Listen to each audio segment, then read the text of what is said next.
Buenos días, jóvenes. Vamos a empezar este día con la tercera sesión de la unidad 3. Vamos a hablar este día de los centros de cortante. Este es un tema así nuevo, en verdad no estaba previamente en el material de clase, así que sí, si tienen alguna duda o hay algo que se necesite retroalimentar, pues esperaría sus consultas oportunamente. Vamos a empezar viendo las ecuaciones. Vemos que tengo ecuaciones diferenciadas tanto para la dirección X como para la dirección Y. Veamos qué variables intervienen. Si estoy calculando para la dirección X, intervienen los cortantes en la dirección Y. Veamos que aquí hay como un cruce.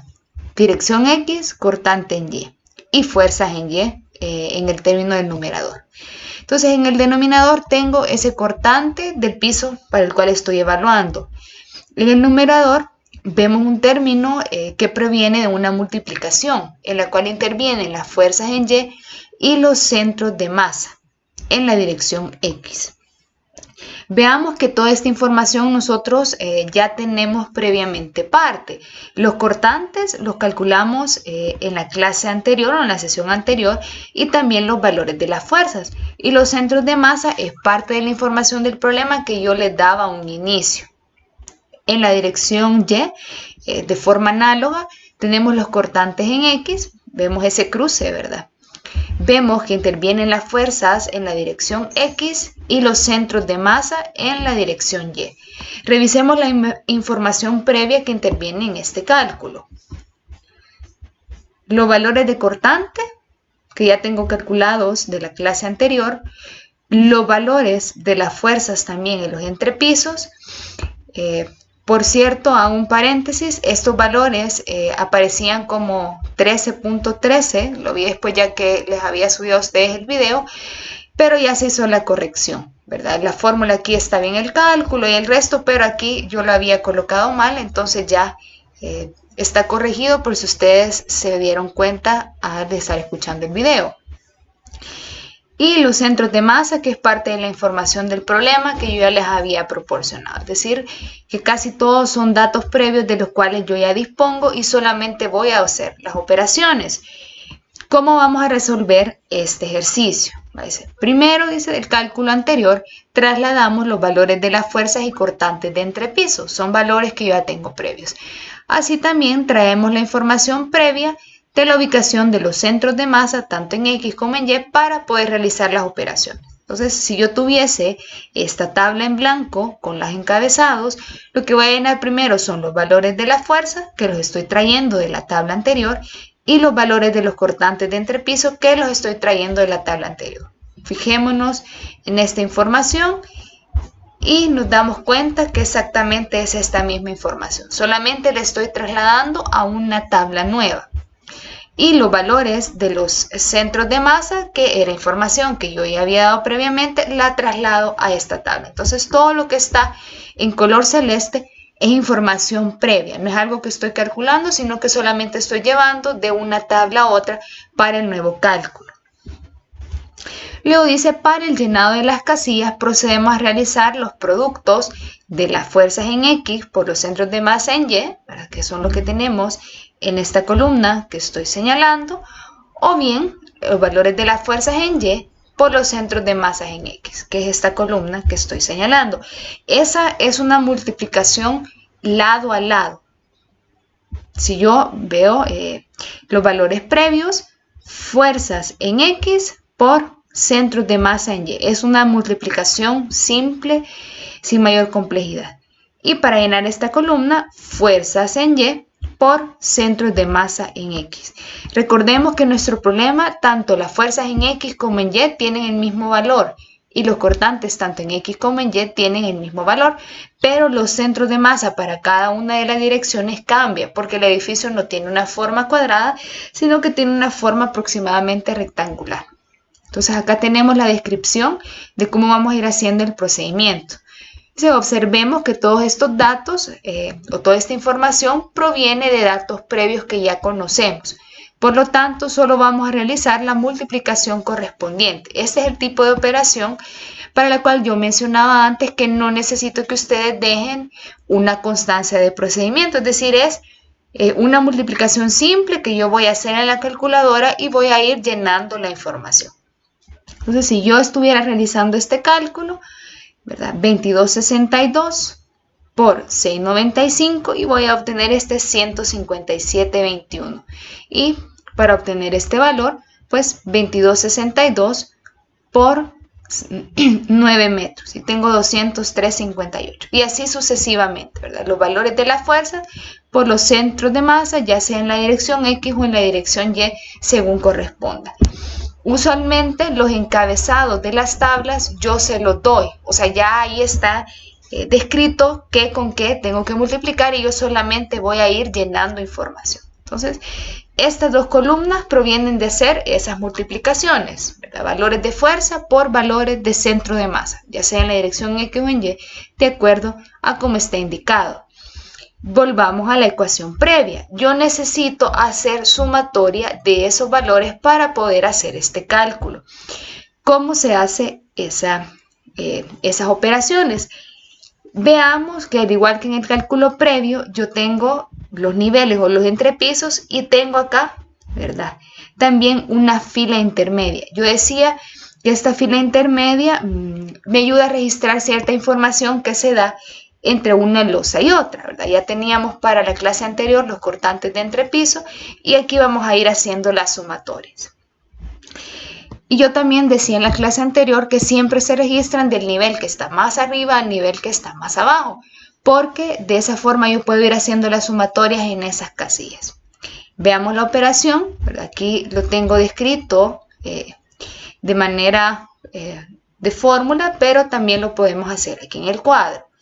Si yo trazo una línea en este punto y quiero hacer la sumatoria de fuerzas que están arriba de él, pues solamente tengo un valor de producto, ¿verdad? De fuerza por centro de masa y lo traslado. Luego, para el siguiente entrepiso, si yo trazara acá una línea, tengo dos valores de producto, 157.21 más 184.60.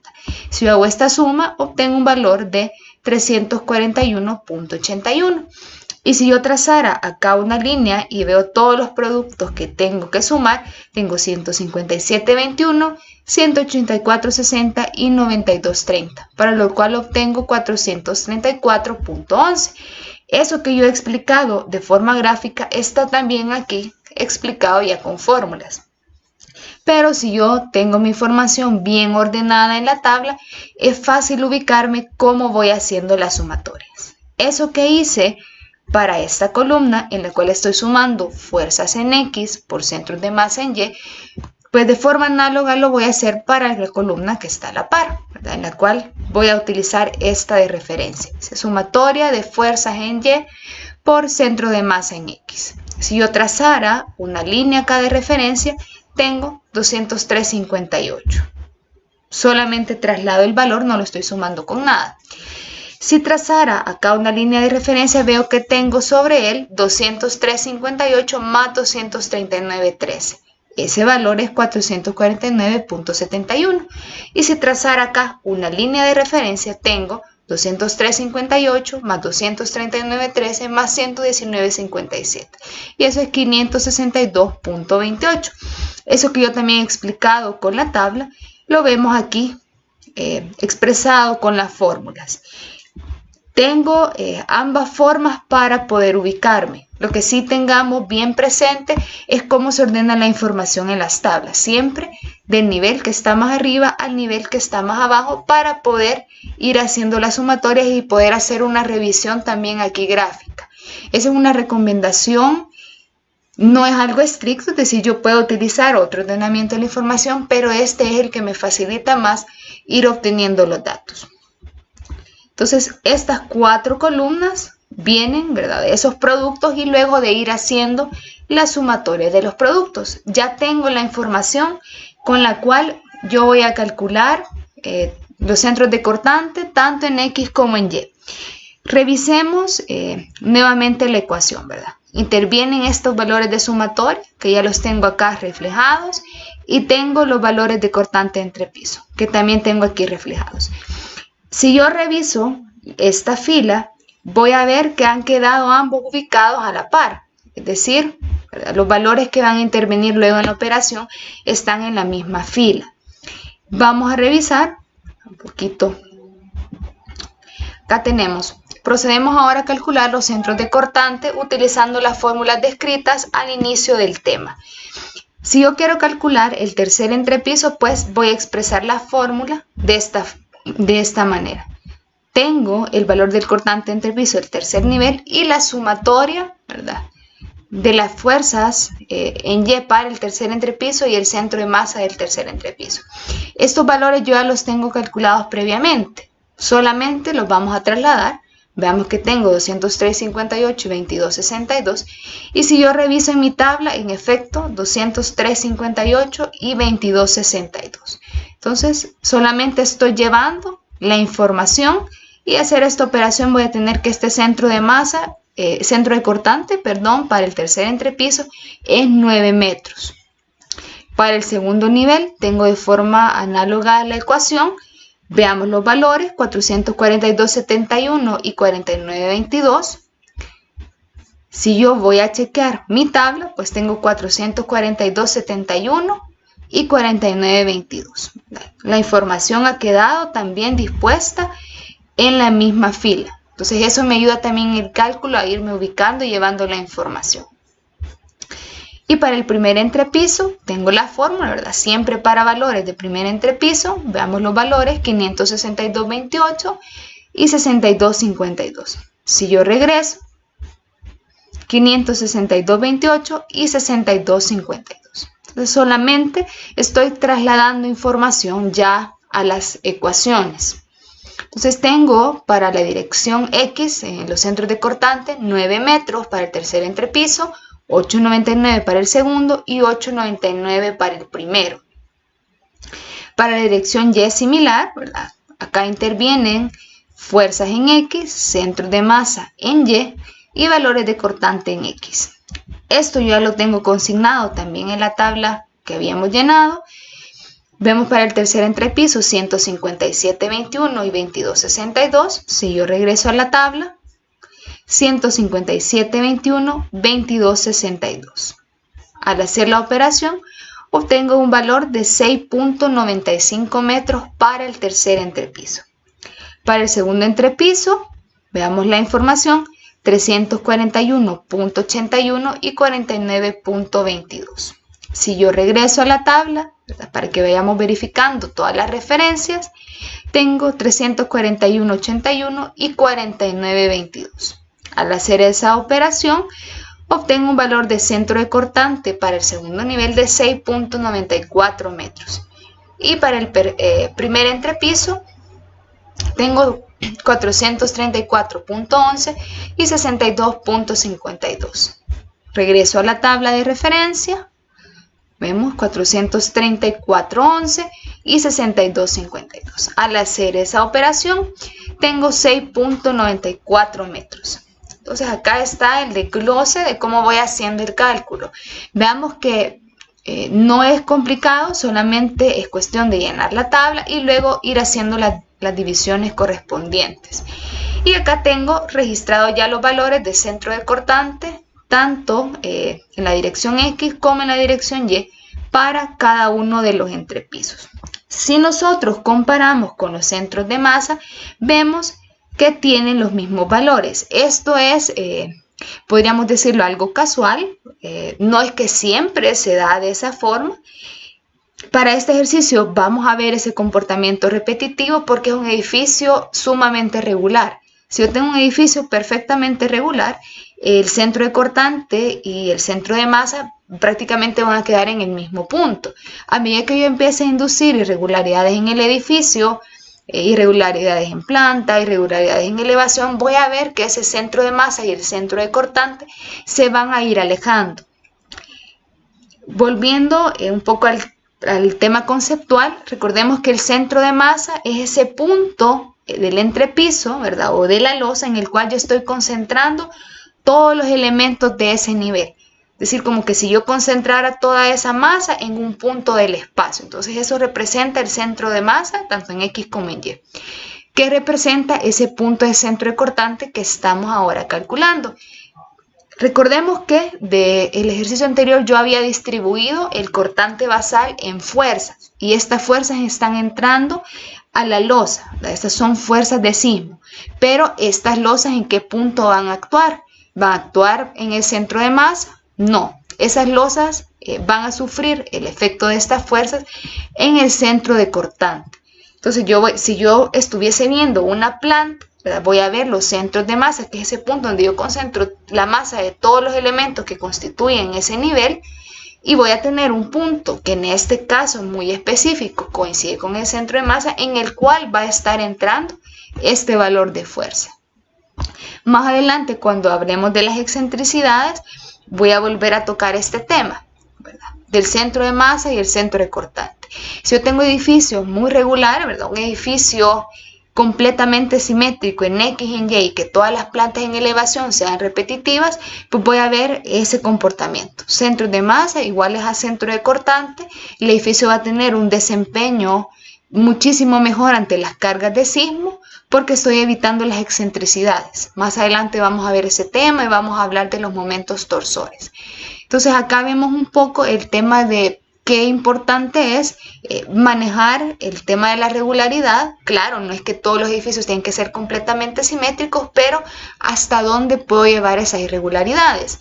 Cuando entremos a la excentricidad vamos a hablar de eso. Es decir, existe un límite más allá del cual yo tengo que rediseñar mi edificio, porque ya estoy teniendo un comportamiento que puede poner en peligro la seguridad o la integridad estructural de esa edificación. Vemos que este cálculo es relativamente corto. Haciendo una retroalimentación o un repaso de cálculos previos, voy a traer los valores de fuerza, los valores de cortante entre piso y de la información del problema, los centros de masa. Voy a hacer las multiplicaciones lado a lado de fuerzas con centros de masa de acuerdo a esta ecuación. Luego voy a sumar estos valores que ya he calculado, como ya yo lo explicaba previamente, ¿verdad? Y que ya también lo vemos en este apartado descrito con fórmulas. Luego de tener estas sumatorias, pues voy a hacer las divisiones, ¿verdad? Voy a dividir el contenido de estas columnas contra los valores de cortantes de entrepiso utilizando estas ecuaciones y ya con esto tengo los centros de cortante. Esto me va a servir no propiamente, o sea, esto no me da mucha información, solamente sí ya ver el comportamiento de cómo se van a ir desarrollando las excentricidades, pero esto nos va a servir para un cálculo posterior. Como esto sé que es completamente nuevo, sí les pediría que ustedes vayan haciendo las consultas, si es que las hay. Traten de ir haciendo esto en el cuaderno, o sea, ir haciendo todo el ejercicio de cero, vayan trasladando la información, vayan haciendo las operaciones por su cuenta para que ustedes vayan asimilando el contenido. Sé que es un poco difícil, yo lo entiendo, y vamos a buscar pues, la mejor forma de ir retroalimentando si hay dudas. El próximo tema ya se refiere al tema de los centros de rigidez. Ese tema creería yo que es bastante más complejo. Creería yo que todo lo que comprende la primera etapa de la unidad 3 es lo más difícil y ese tema lo voy a dividir en varias sesiones. Creería que 2 o 3 sesiones porque el tema es bastante complejo, un poco largo, entonces no creo que pueda abordarlo en una sola sesión. Luego de ver el tema de los centros de rigidez, vamos a hablar de los desplazamientos de los entrepisos y con eso estaríamos ya cerrando, digamos, el contenido para el próximo examen parcial. Eso implica más o menos 2 semanas de clase, así que también para que nos vayamos un poco ubicando, al parecer el próximo examen también va a ser dentro de este periodo de la cuarentena. Sí quiero pedirles de favor que tratemos de atender las indicaciones. Sé que el tema de pasar a este esquema únicamente virtual es complicado para todos, tiene sus dificultades, sé que algunos tienen problemas en su momento con el internet, pero tratemos de atender las indicaciones. Tratemos de seguir los procedimientos tal como yo se los he pedido, ¿verdad? ¿Cuáles son las vías de comunicación, ¿verdad? Que utilicemos el correo de la clase o que utilicemos el Google Classroom. Tratemos de no utilizar el Messenger. Yo creo que ya lo he dicho varias veces, lo vuelvo a solicitar. Y esto es para que yo pueda darles respuesta pronta. Si no, yo no voy a ver su mensaje y probablemente sea algo urgente. Entonces utilicemos bien las vías. Si yo digo una cierta hora para entrar a una actividad, hagámoslo. Si yo tengo una duda, pues escríbanme. Y también, pues como yo lo decía con el examen parcial anterior, y lo ponía en el grupo de clase que tenía yo creo que 100 correos y tengo 80 alumnos, hay gente que envió varias veces su evaluación. Tengamos también confianza que si yo envío algo y no me ha rebotado, pues no lo voy a estar enviando una y otra vez. Sé que sí genera bastante incertidumbre y estrés el no saber si se ha recibido. De las tareas también he recibido gente preguntándome que si lo envío o no. Si tenemos dudas de cómo utilizar una herramienta, tratemos de investigar antes. Por eso yo estoy tratando de establecerle fecha con suficiente tiempo. Entonces, en la próxima clase vamos a abordar un tema un poquito más difícil. Creo que una de las sesiones la voy a desarrollar con un pizarrón porque quiero ver con esto del centro cortante que ustedes me retroalimenten, ¿verdad? Cómo es que van avanzando con el contenido.